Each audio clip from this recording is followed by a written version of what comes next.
5 আগস্টের পর পলাতক থাকা 187 জন পুলিশ সদস্যের বেতন বন্ধ করে দিয়েছে পুলিশ সদর দপ্তর। তাদের বিরুদ্ধে অন্যান্য আইনি ব্যবস্থা নিতে থানায় মামলা করা হয়েছে। এমনকি তাদের গ্রেফতারে আলাদা টিমও গঠন করছে পুলিশ। তারা যেন বিদেশে পালাতে না পারে, এজন্য বাতিল হচ্ছে তাদের অফিসিয়াল পাসপোর্ট। পুলিশ সদর দপ্তর থেকে তাদের কাজে যোগদানের সময় বেঁধে দেওয়া হলেও 187 জন পুলিশ সদস্য নির্দিষ্ট সময়ের মধ্যে কাজে যোগ দেননি। পুলিশ সদর দপ্তরের সূত্র বলেছে, কাজে যোগ না দিয়ে পলাতক থাকা পুলিশ সদস্যদের মধ্যে রয়েছেন একজন ডিআইজি, 7 জন অতিরিক্ত ডিআইজি, 2 জন পুলিশ সুপার, 1 জন অতিরিক্ত পুলিশ সুপার, 5 জন সহকারী পুলিশ সুপার, 5 জন পুলিশ পরিদর্শক, 14 জন এসআই ও সার্জেন্ট, 9 জন এসআই, 7 জন নায়ক এবং 136 জন কনস্টেবল। পলাতক কনস্টেবলের মধ্যে 2 জন নারী সদস্য রয়েছে। ধারণা করা হচ্ছে পলাতক পুলিশ কর্মকর্তাদের বেশিরভাগই দেশের বাইরে চলে গেছেন এবং তাদের বড় অংশই ভারতে অবস্থান করছেন। সূত্র বলছে,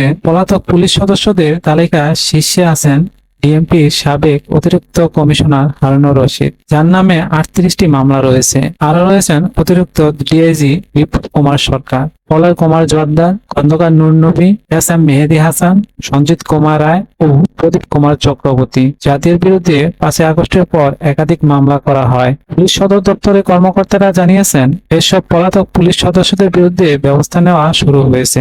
ইতিমধ্যে দেশে কয়েকজনের নামে বিভাগীয় মামলা হয়েছে। সম্প্রতি এ বিষয়ে স্বরাষ্ট্র উপদেষ্টা লেফটেন্যান্ট জেনারেল অবসরপ্রাপ্ত মোহাম্মদ জাহাঙ্গীর আলম চৌধুরী বলেছেন, যারা এখন আর পুলিশ নেই, যারা এখন সন্ত্রাসী, তাদের বিরুদ্ধে সন্ত্রাসী আইনে ব্যবস্থা নেওয়া হবে। পুলিশ সদর দপ্তর বলছে, পলাতক ও চাকরিচ্যুত কর্মকর্তাদের অফিসিয়াল পাসপোর্ট বাতিলের প্রক্রিয়া শুরু করা হয়েছে, যাতে তারা দেশ ছেড়ে পালাতে না পারে। পাসপোর্ট অধিদপ্তর ইতিমধ্যে সংশ্লিষ্ট কর্মকর্তাদের নাম ও জাতীয় পরিচয়পত্র চেয়ে চিঠি পাঠিয়েছে। পুলিশ সদর দপ্তরের গণমাধ্যম শাখা সহকারী মহাপরিচালক এনামুল হক সাগর জানান, পলাতক পুলিশ সদস্যদের বিরুদ্ধে ব্যবস্থা নেওয়ার অংশ হিসেবে প্রথম বেতন ভাতা বন্ধ এবং পরে মামলা করা হচ্ছে।